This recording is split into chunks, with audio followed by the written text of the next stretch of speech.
Hello students. Last video में मैंने आपको बेसिक अकाउंटिंग टर्म्स में लायबिलिटीज के बारे में बताया था। दो वीडियो पहले भी बनी हैं, एसेट्स के लिए और कैपिटल के लिए। जो आज की वीडियो है बड़ी इंपॉर्टेंट है, इसके अंदर मैंने चार टर्म्स और लिए हैं।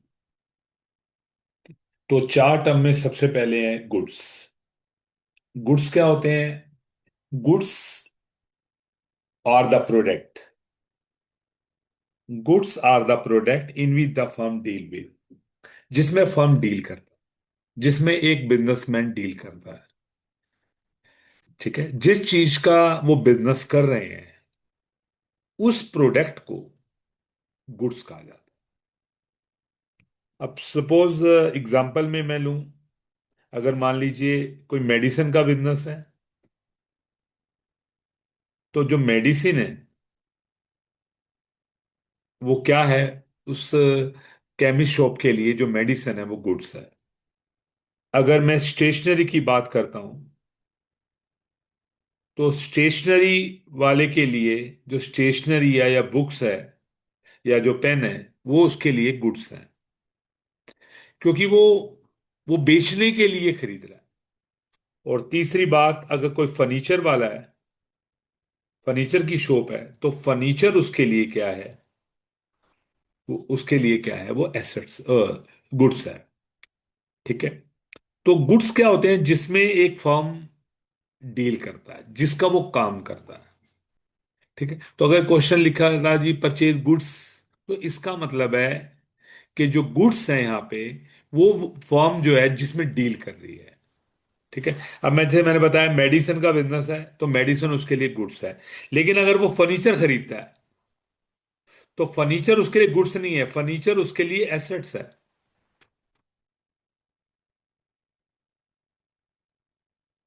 तो जो गुड्स हो गए, बड़ा इंपॉर्टेंट टर्म हो गया हमारा गुड्स का। हर क्वेश्चन में आएगा, जितने भी टॉपिक करोगे उसमें आएगा। तो गुड्स हमारा हो गया जो हमारा जो फर्म है जिसमें वो डील करता है, जिसमें वो बेचता है, खरीदता है, मार्केट में जाता है, खरीदता है, फिर उसको बेचता है। तो वो उसे क्या कहते हैं? गुड्स बोलते हैं। दूसरा वर्ड है आज का, वो है ड्राइंग। ड्राइंग क्या होती है? जो मनी और गुड्स, पैसा और गुड्स, एक बिजनेसमैन अपने बिजनेस से निकालता है। अब अपने घर के खर्चे के लिए या कभी जरूरत पड़ती है तो गुड्स को वो निकाल के लेके जाता है अपने घर के लिए। तो उसे हम क्या बोलते हैं? ड्राइंग्स बोलते हैं। ड्राइंग कभी भी होगी डिडक्ट फ्रॉम कैपिटल, इसे कैपिटल में से माइनस कर देंगे, पहली बात। ठीक है। ये कैपिटल का अपोजिट हो गया। कैपिटल का मतलब होता है पैसा लाना, ड्राइंग का मतलब होता है पैसा लेके जाना। और दूसरी बात, हमारे दो टर्म है, इनकम टैक्स और लाइफ इंश्योरेंस प्रीमियम। ये दोनों ही इनकम टैक्स के नाम है, दूसरे नाम है। मतलब अगर कभी इनकम टैक्स आता है तो उसका मतलब वो ड्राइंग्स है, या लाइफ इंश्योरेंस प्रीमियम दिया जा रहा है तो इसका मतलब वो ड्राइंग्स है। तो ड्राइंग क्या हुआ हमारा? जो एक बिजनेसमैन अपने घर के लिए मनी या गुड्स को निकाल के लेके जाता है पर्सनल यूज के लिए, उसे क्या बोलते हैं? ड्राइंग बोलते हैं। ड्राइंग के लिए पहली बात बताई मैंने कि एक तो कैपिटल में से माइनस होगा, और दूसरा, अगर क्वेश्चन में इनकम टैक्स दिया हुआ है या लाइफ इंश्योरेंस प्रीमियम दिया हुआ है तो उसको भी हम एज ए ड्राइंग ट्रीट करेंगे। ठीक है। अब तीसरा है हमारा एक्सपेंसेस। ये बड़ा इंपॉर्टेंट टर्म है हमारा। अब एक्सपेंसेस है। अब आप, जब आप रिवेन्यू कमाना चाहते हो, कोई इनकम कमाना चाहते हो, तो आपको कुछ खर्चे तो करने पड़ते हैं, तभी तो आप रिवेन्यू कमाओगे। आप ऐसा तो होगा नहीं कि आपके पास इनकम आता रहे। रिवेन्यू जो है अभी नेक्स्ट हमारा वर्ड है, लेकिन अभी फिलहाल इनकम से जोड़ते हैं इसको हम। तो जो हम पेमेंट करते हैं किसी को, या कुछ खर्चा करते हैं, उसे हम एक्सपेंस बोलते हैं, ताकि हम रिवेन्यू कमा सकें।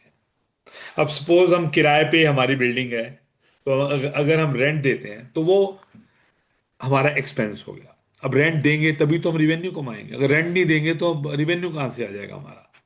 अब जितने भी हमारे पास वर्कर्स हैं उनको सैलरी देना, उनको वेजिस देना, और स्टेशनरी खरीदना, एक्सेट्रा, बहुत सारे खर्चे होते हैं बेसिकली।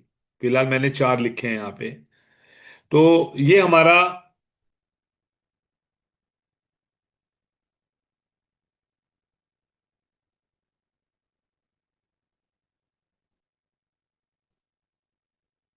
तो ये हमारा जो एक्सपेंस हो गया हमारा, एक रेंट हो गया, एक सैलरी हो गया, एक वेजिस हो गया, एक स्टेशनरी हो गया। इसके बाद रिवेन्यू क्या होता है? रिवेन्यू होता है जो अमाउंट हमने रिसीव करना है, या रिसीवेबल, अगर प्राप्त होगा हमारे पास। अमाउंट मतलब अमाउंट आ गया, कैश आ गया हमारे पास, या हमने लेना है from sale of goods, goods को बेच के। एक दुकानदार गुड्स बेचता है, तो या तो पैसा उसने लेना है, या उसके पास आ गया, या कोई सर्विसेज का काम है उसका, मान लो कोई लीगली बिजनेस कर रहा है या कोई ट्यूशंस पढ़ा रहा है, तो वो सर्विसेज प्रोवाइड करा रहा है, सर्विस रेंडेड दे रहा है। तो वहां से जो पैसा आना है या वो प्राप्त करता है या रिसीव करता है in the normal course of business, ये बिजनेस से रिलेटेड होना चाहिए, तो उसे हम क्या बोलते हैं? रिवेन्यू बोलते हैं। तो रिवेन्यू में के एग्जाम्पल क्या बनेंगे हमारे? एक तो सेल ऑफ गुड्स हो गया, रेंट रिसीव्ड हो गया, अगर उसका मान लो रेंट का काम है और रेंट आना है उसके पास, और इंटरेस्ट रिसीव्ड हो गया जो रेगुलर है। तो ये सारे के सारे रिवेन्यू के एग्जाम्पल हैं। ठीक है। तो हमारे पास चार वर्ड बड़े इंपॉर्टेंट थे आज के, तो मैंने एग्जाम्पल भी दिए हैं इसके, होप आपको ये क्लियर हुआ होगा। ठीक है। तो अगर आपको क्लियर होता है, आपको वीडियो पसंद आती है, तो इसको चैनल को जरूर सब्सक्राइब करना। मैं ऐसी वीडियो बनाता रहूंगा जो मोस्ट इंपॉर्टेंट टॉपिक्स होते हैं हमारे। ठीक है। Thank you.